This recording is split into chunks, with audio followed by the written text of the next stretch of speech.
Hi, Donovan Woods here. Hey, it's me, Tom Power. We're here to tell you about our brand new podcast. It's called The Big Five. So, Donovan, what is The Big Five? Yeah, exactly. What is The Big Five? That's what The Big Five is all about. Every week, Tom and I will sit down with a special guest and dive into new topics, debating things like, what are the Big Five farm animals? The Big Five types of hat? The Big Five guys named Paul? Martin, Revere, Mezcal, McCartney, John Paul II. The debate is settled by a listener from somewhere across the country. It's like a game show. It is a game show. The Big Five, available now wherever you get your podcasts.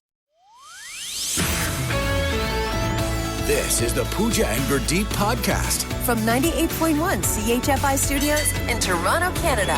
Hey Toronto, this is Ed Sheeran. This is Kelly Clarkson. Hi, this is Bryan Adams. This is Adele. This is Madonna. It's Michael Bublé, and you're listening to the Pooja and Gurdeep Show.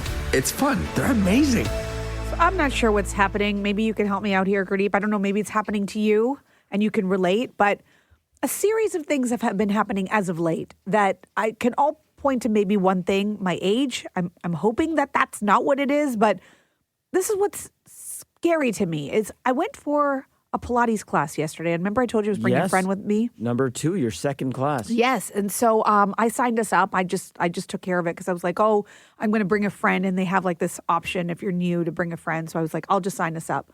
So we go, we meet, get there, and go to sign in, and they're like, oh, so you're here for the Pilates class? And we're like, yep. And then they're like, okay, so the mats are over there. And I was like, no, we're on the reformer. Reformer machine. And they're like, oh, no, you signed up for the regular Pilates class on the mats. What? And the whole reason why my friend even came with me, she wanted to try the reformer. Try the machine. And I was like, oh. And so then I double check, and sure enough, they're right. I just signed us up for the wrong class. I guess I wasn't paying attention. I'm not sure. But anyway, so then we took the class anyway, and my friend was really good about it.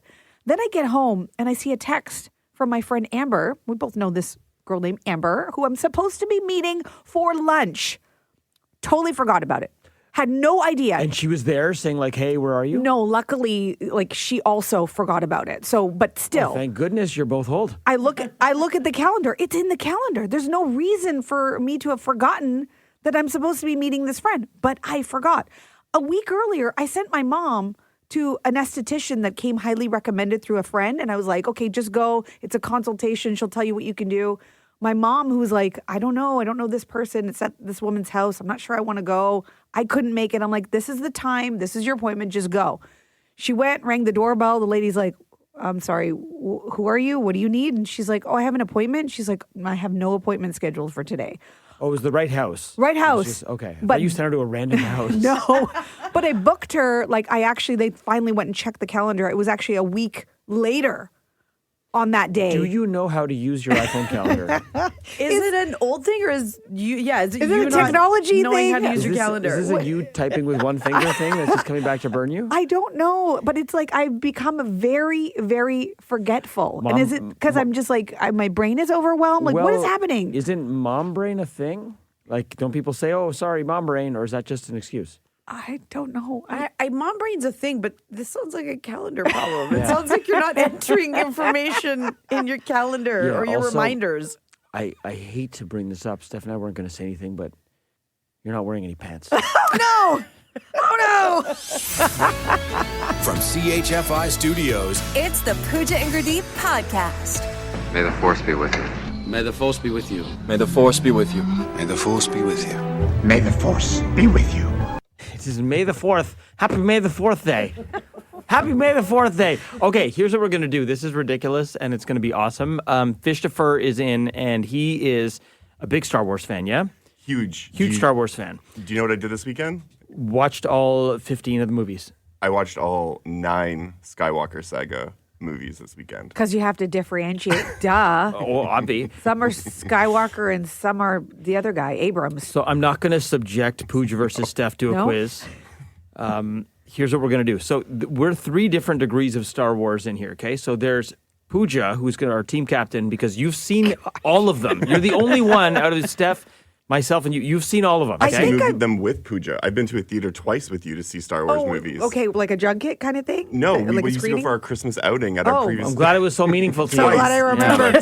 Episodes 7 and 8. So you've seen all of them. Steph has seen a smattering of them, caught bits and pieces, knows a little bit more than me. I've seen half of 1 in 1997.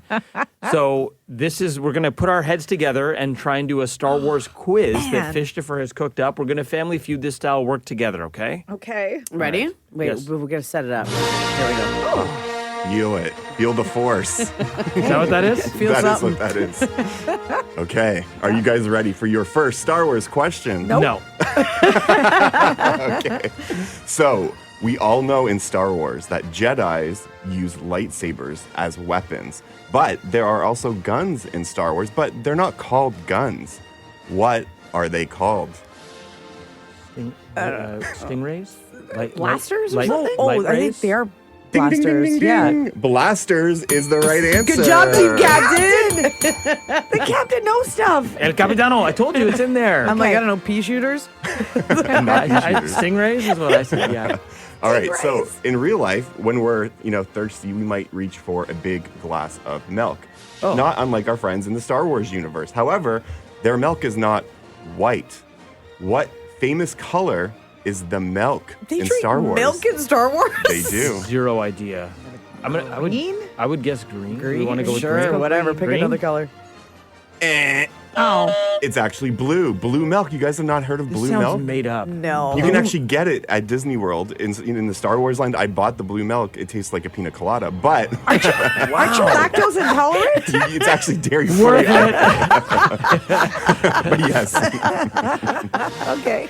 Oh, boy. Here. Okay. Okay, so Boba Fett is the character in Star Wars. He's very, very famous, despite only being on screen for a little bit of time. He actually has his own show on Disney Plus. What? What is Boba Fett's job? Oh, I thought so. The show with the Fett. Mandalorian, right? I don't But what's know. the job? What's Boba Fett- Boba is Fett's he a job? morning show host? Isn't he the obnoxious one? He's a morning show That's not host. his job, though. Being obnoxious Well, is what? not his job. Fett means party. Is he an event planner? Of sorts. Of sorts. Does he protect someone? Does he have a boba tea store? Yeah, he has a Bubba tea store. Guys, I don't know. I'm My Star grasping Wars at straws story. here. I don't know, man. I don't know what he does. Captain? Let's go with party planner. Is that what you want to go with?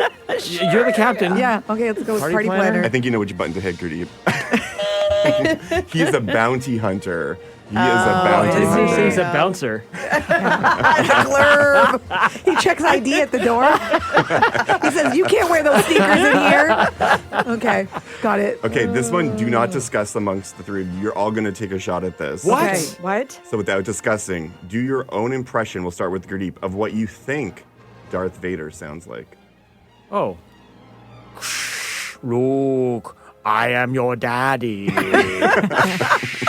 Okay. I guess we'll accept that. Isn't Luke, I'm your father. Oh, that's good. Ding that. Oh, yeah, Ding yeah, that. I mean, do I have to go? Yes. Oh, okay. Wait, no, it's No. Yoda. That's Oh, Yoda. Yoda. No. That's the other Guys, guy. you didn't That's hear yogurt. all That's of it. yogurt, right? It has Yogurt. it has Yogurt. range. You guys didn't hear all of it. There was range. the frog. How did the captain lose? No, we all get a point. Yeah, sure. You, Yeah, you we can don't go know. to the yours point. was yogurt. Doesn't matter, and it's Yoda. Is there time for one more? Okay, do one more quick. Okay. So one of the longest running and most divisive debates between Star Wars fans is who shot first? Was it Han Solo or Greedo? Who? Who's Greedo? Johnny Greco? Donnie Greco. So you just have to really- guess Han or Greedo. It's really, I I guess, mean, let's just go It's with Han. Han. Let's go with Han. I was going to say Greedo, but if I don't want to be okay. Sure. Han. Okay, Han. So when you watch the film, it looks like they sort of both shoot at the same time, which is why it's a little bit of a divisive thing. But in the original cut, Han shot first, but when George Lucas recut the movies in early 2000s, he made Greedo shoot first so that Han didn't appear to be a cold-blood killer. They wanted to keep Harrison Ford a little bit more friendly and, yes. So what's the answer? So it's kind of a trick question. It's both. So we win. So none of us got it right. Yay, we win! May the 4th be with you. The Pooja and Gurdeep podcast. From 98.1 CHFI. The Daily Double. With Pooja and Gurdeep. Okay, so we got 2 stories you need to know. I have an idea of where you're going to go with your story. It's all I want to talk about today, Pooja. It's a beautiful day because this happened at the NHL Draft Lottery last night. 12. The number 12. the number 12, the Toronto Maple Leafs have won the NHL Draft Lottery, and Matt Sundin is smiling ear to ear. Prettiest smile in hockey, Matt Sundin. Oh my gosh, he had the best grin. Like it wasn't like a full on big smile, but enough that he was like, we got this. Raised his eyebrows. You, on the other hand, the reason why you sound the way you sound this morning is because this was your reaction. Yeah! Yeah! Let's go! Let's go! Ah! Okay, that video is on my Instagram. I want you to go watch it at Gurdeep A because Pooja, you told me off air. What did you say to me? No. No, tell me what you said to me. Please tell me what you said to me. I said, for a good-looking guy, I didn't know you could make such an ugly face. Which is an all-time great line. Oh, dear. That's raw emotion, baby. I've never seen that. I've seen all your faces over all the years I've known you. I've never seen you make that face before. So you've never really done anything good? It was scary. Yeah. It was scary. I don't want that face. Imagine we win the cup. My head would explode. Okay, I want to give you my controversial pitch because this isn't what the Leafs are going to do. But this is what I would do if I'm going to play fantasy GM for a second, okay? Because now this opens up all kinds of possibilities, okay? So I would keep the draft pick. I would draft Gavin McKenna first overall. Okay. But I would then approach Austin Matthews and William Nylander and ask them to submit a list of teams and say, we're trading you. Really? Because for it's time us, for them to go? I know, and everyone's like, now you have a star young player, you add them to Matthews and Nylander, maybe you can be competitive. I still don't think we have enough to be competitive, so what I would do is trade Matthews and Nylander for a boatload of young assets that are 23 and under, a number one defenseman, a good young 22-year-old center, a couple of picks, prospect. Trade for all that, and then your new core all of a sudden is Gavin McKenna, Matthew Nyes, Easton Cowan, a stud defenseman, whoever else you get. And now all of a sudden you went from old, slow, over the hill to now you're one of the most exciting young teams. You probably won't be good right away, but in 2 to 3 years, that team, I think the entire Leaf fan base would be so energized by... Don't you love Austin Matthews? I want him to go? I do, but I think you have to... he's going to be 30 soon. Nylander's already 30. I think you sell now.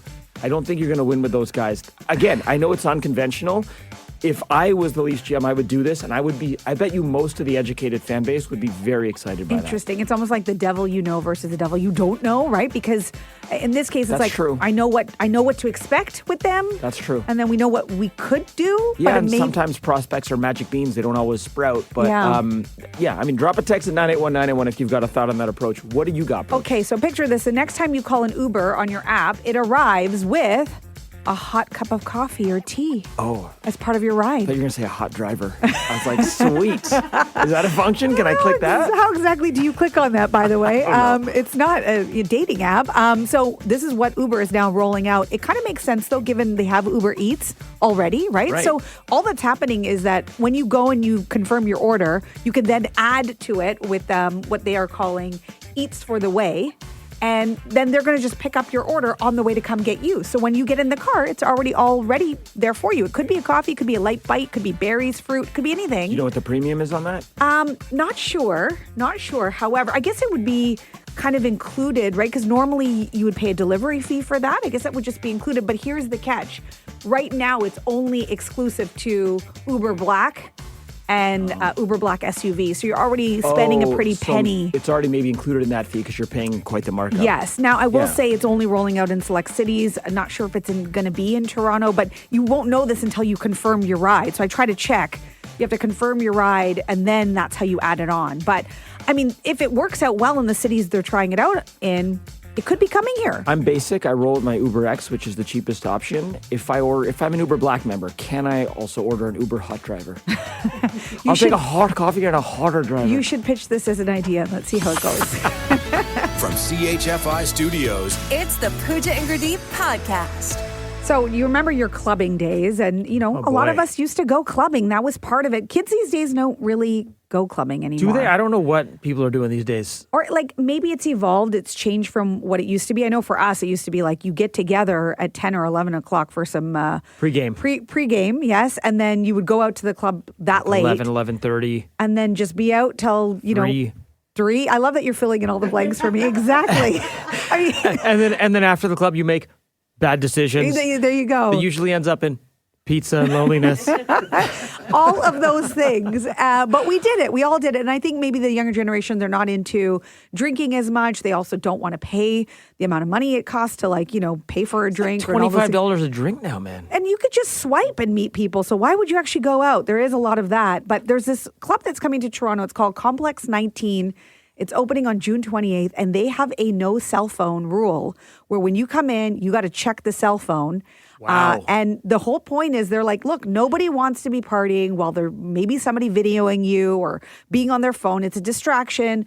Let's just be present and enjoy the club. Like we had to back in the day. Although, as an aside, how many times have you lost your coat check ticket? You got to stick around the other day. I can't find my coat check. Imagine that with your phone. Yes. I lost my phone ticket. And you can't even take a picture of it with your phone because you're checking it in. It's so true. I mean, it is asking a lot to check that cell phone now that we're addicted to them. But there was also a time when I remember going to the club and open toe shoes in the middle of winter, no jacket because we wanted to save on coat check, so the jacket was in the car, all the really bad decisions. And I danced in those heels all night. I don't know how you guys do it in heels. Yeah, before cell phones, I'd be out with the buddies and we'd, you get a few drinks and you start scoping the place out to try and find some girls to dance with.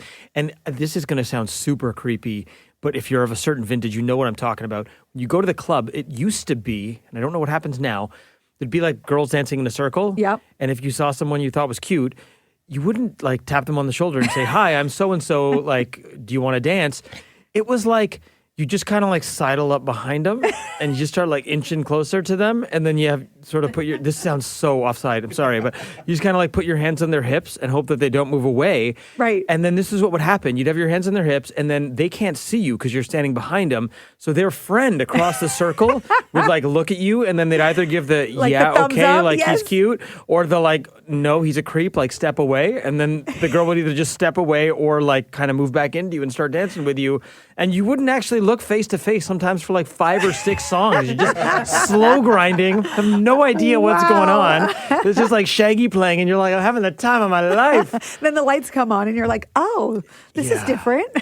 What a different time. I don't know if it was better or worse. It was different. I'm not sure. I mean, we could go on and on about things that we grew up with that kids today just would not understand. They'd have no idea because they haven't had to do it. The list is long. Okay, what do kids today have no idea about from back in the day? Give us a call. We want to hear about it. The Pooja and Gurdeep podcast. Not so friendly reminder that your boss telling you you'll get the promotion next year isn't going to fly at all. For all of the no fluff advice for getting ahead in your career without losing your mind, listen to Clock In with Emily Durham wherever you get your podcasts.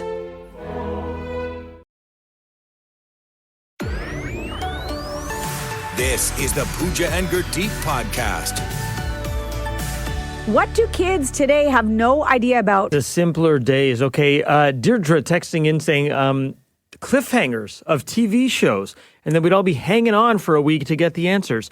That's a good point, although we've kind of gone back to episodic TV a little bit. It's true, yeah. It's good, teaching us how to be patient. And there was too much binging going on. They're whoa. Yeah. Let's make you wait a little bit, the good old days. Another text coming in here as well saying, kids today have no idea about leaving the house in the morning, riding bikes, playing in the forest, in the creek, coming home for lunch, leaving again, coming home with the street lights came on. Yes.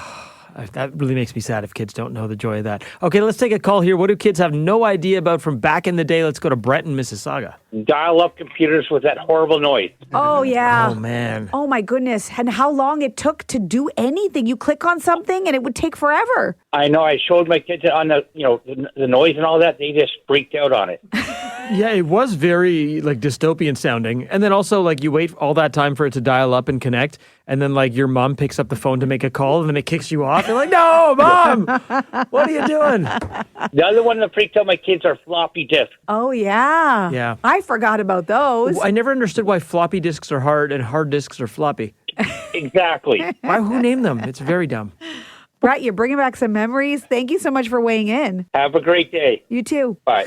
You know what I just thought of? Do you remember when you actually had to develop your photos? Oh, and yeah. it took weeks before you finished the roll and had to have them developed. You didn't know if you were cross-eyed, if you had a funny face, whether you captured the moment, whether it was blurry. You had no idea until you developed the photos. Also, the people working at those photo labs, they just got to see all your photos, Yes. like your private photos. You know they're looking through your stuff. Like now you hand me your phone. If I even swipe one way that you didn't know I was going to swipe, you got to grab the phone back. Swipe at your own discretion, Pooja guy. Do you remember how great it was when the 24-hour one came in, or like same day? Oh yes. Oh, Got your yeah. I was like, oh, this 1 is hour photo yes, lab? and then 1 hour photo. That was great. Holy smoke.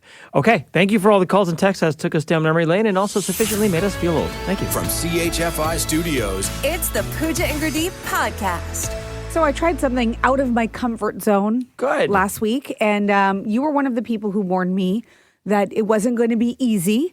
Yes. I appreciated the honesty. I decided I was going to take a Pilates class. Not just a Pilates class, a reformer Pilates class. Yes. Because regular Pilates is hard enough. Reformer Pilates is next level. That's on those reformer spring-loaded machines. Yes, and you kind of warned me. You're like, there's like different springs and you got to like plug things in. And it's like, there's a bit of a learning curve just on the machine itself. So I was kind of expecting to be a little bit confused by all of it. And then on top of it, the actual exercise part of things is really difficult. It's very challenging. Like not a lot of men for some reason take the class. It's okay. I've done about 6 of them in my life, and you're right. Typically, I'm like the only guy, or maybe there's 2 of us, and the rest are women. It is the most humbling workout I've ever done because, Really? everyone I've done, I'm the worst person in the class in terms of being able to hold the movements, being able to do the movements, flexibility, core muscles. Things burn that muscles in places I didn't even know existed. This is what you told me. You're like, and then you're going to come to work the next day and you're going to be in pain in places you didn't know you could be in pain. So I was like, okay, this is not like a ringing endorsement for me to take this class. Like I'm new to the gym, but it's let alone Pilates. Yeah, but it's great. Every time I do it, I'm like, I should make this like once a week and I'll get in such great shape. I don't go back, I think, because I'm so bad at it and that mentally blocks me. Right. Okay. And so then I also sent a note to a friend of mine who, like, she's been, an athlete her entire life. Like, she used to do competitive swimming. She lives in the neighborhood. She's a very good friend of mine. I've known her since grade 7. So I sent Amanda a text and I say, hey, by the way, I'm taking this, Pilates class with a reformer. This is something she would be into. Do you want to join me? I'm thinking of going once a week. And she writes back. She's like, really? Once a week. It's a big commitment. She's like, how about this? She's like, why don't you take the class and then we can talk about it. Yeah. And so I was like, so is that her way of also saying like, girl, you have no idea what you're in for. You think you're going once a week. Like she didn't say that she didn't think I was going to like it. But it's like, don't commit to the full gym subscription Yes. When you don't know. I would put it in the same bucket as a cold plunge in that it's very good for you. We should all do them more often. But the barrier is high because it's going to be unpleasant. Yes. Cold plunge is unpleasant for 2 minutes. That reformer class is unpleasant for an hour. True. So anyway, I took the class and I was one of 2 people in the class. So I got a lot of attention from the instructor. And so that learning curve of the machine, that didn't really happen because I had so much help, right? So it wasn't difficult. That part was fine. But oh my goodness, was it the hardest workout ever? Yes. Did things hurt that I didn't even know existed in my body? Yes. Afterwards, was I like barely able to even walk to the locker because my legs were so jiggly? Yes. But then I got in the car and I was like, I'm going to do this again. I saw your video. Yeah. You were still high on endorphins. That's what I was thinking. I was like, it must be endorphins because I did the same thing after the cold plunge. I'm like, I'm getting a monthly membership. And then, of course, I didn't do anything. I have a class today. Oh, you're going back? I had my second class today. It was very hard. It was very challenging, but I liked it. This is good. Stick with it. Become a Pilates reformer instructor. And start your new life. This is what retirement's going to look like? I'm like, get out of your comfort zone, try class. She ends up becoming an instructor, never comes back. And then there's to the only show. 2 people in your class for how hard it is. Hey, they're like, somehow you managed to simplify Pilates on a reformer. I don't know how. Chips? There's chips here? How come we're allowed to eat chips? Just wait, Pooch. The holds are bad, but once they make you pulse to end the movement, the pulses, no. your body's on fire. The Pooja and Gurdeep podcast. From 98.1 CHFI. It is Password Day. Passwords. Okay, we're supposed to be doing all sorts of things to make sure our passwords are secure. Do you actually follow any of the advice? Not sure how much I want to divulge here. I do like using the strong password suggestion that they give you. Okay. But only because with Face ID on my phone, it memorizes it for me. So I have no idea what the actual password is, but it just recognizes your face, and it's a super long, jumbled, usually 18 character letter, number, symbol. Great. There's no way I'm going to remember that. For the websites that I use where I have to punch in a manual password, I'm just going to say I use variations of the same password that I've used for quite a while. Yes, I am actually the same. But they also tell you that you're supposed to be changing them often, right? Who's doing that? Who's doing that? Unless it's your work computer where they force you to.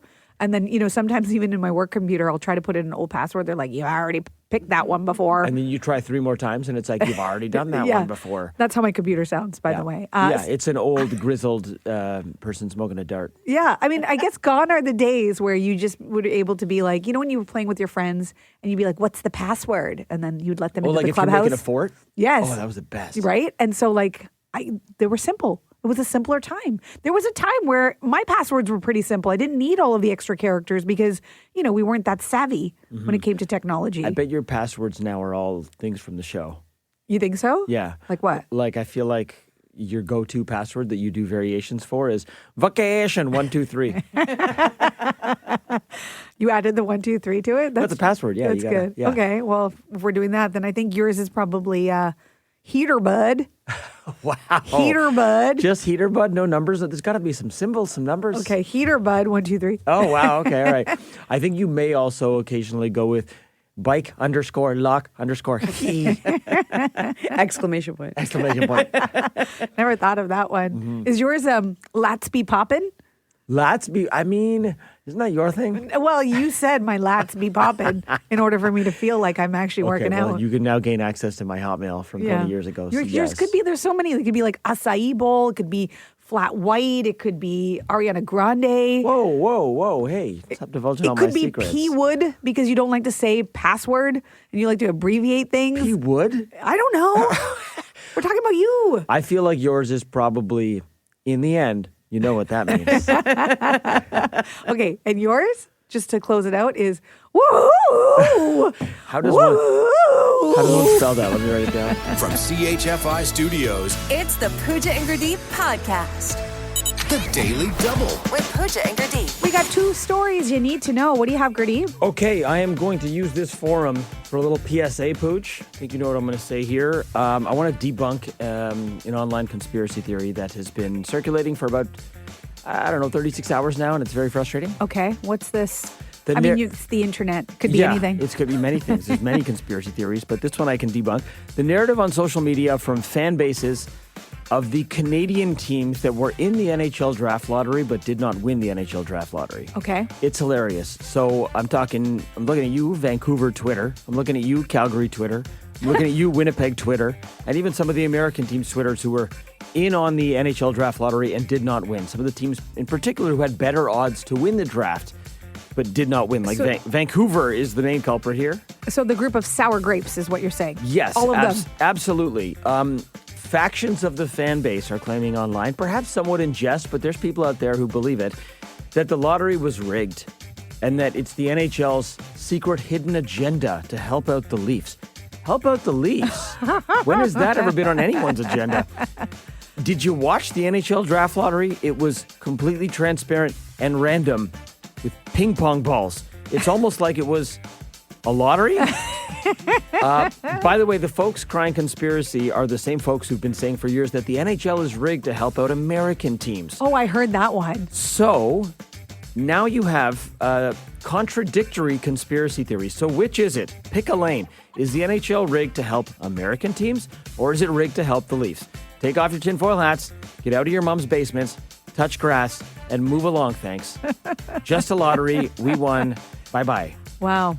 I don't sense any sarcasm in what you just said. My tongue is firmly planted in cheek. Okay, what do you got, Pooch? Okay, have you heard of blue dot fever? What? No. Blue dot fever. So it's slang for all the blue dots that you see on Ticketmaster venue maps of unsold seats.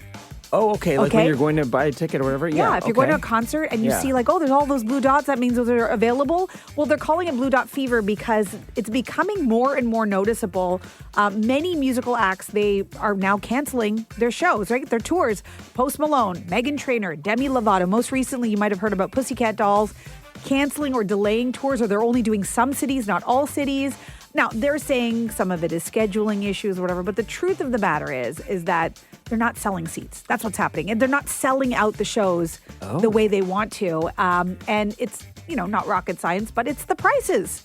It's the prices. It costs so much to see an artist that you love these days, and people are not spending like they used to, right? Everybody's trying to stretch that dollar further. And if you think about it, if you got a favorite artist and they're coming through, you're saving all your entertainment dollars for that, because it's not just the concert. It's maybe a hotel. It's, the travel costs, like if food, drinks, merch, everything. And you've saved that money for your favorite artist. You're not going to be doing that multiple times. Just to give you an idea of how much it's costing in the U.S., the average ticket price is $150. Average.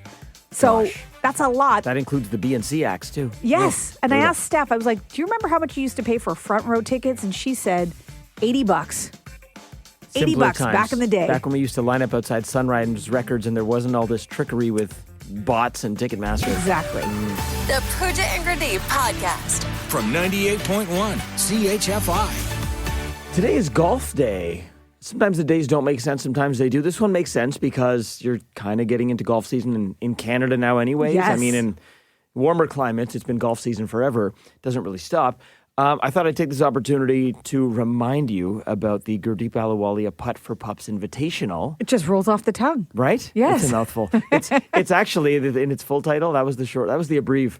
It's the Gurdeep Ahluwalia Putt for Pups Invitational in support of Team Dog Rescue. Oh, nice. Yeah. Nice. It's longer than Matt Sundin's title with the Leafs. Well, you know what? It's important that you get all of that in because this is such a great charity, isn't it? It's fantastic. So I've been working with Team Dog Rescue for 5 years. I'll give you the quick backstory. So they had me host their gala in 2019 with our common friend in media, Tanya Kim. Mm-hmm. We hosted it together. We're both dog lovers. That's their big annual fundraiser because this charity, which basically helps homeless dogs find their forever homes, it's got no employees. It's all volunteer run, and they usually do one big thing a year to raise money to pay for things like housing the dogs, surgeries for dogs, looking after the dogs until they can find the forever home. It's not cheap. So when COVID hit, they couldn't do the gala anymore. So let's pivot to a golf tournament. So they pivoted to a golf tournament. I attended one year as a attendee and played and learned more about it and, made a donation. And then the next year they reached out to me and said, hey, we want to give a little extra oomph to the golf tournament. Would you, and I'm thinking, they want me to come back. Cool. Maybe they want me to do some social media. They're like, would you consider attaching yourself to it and actually making it the Gurdeep Ahluwalia Putt for Pups? I was like, this is amazing. I'm so honored to do this.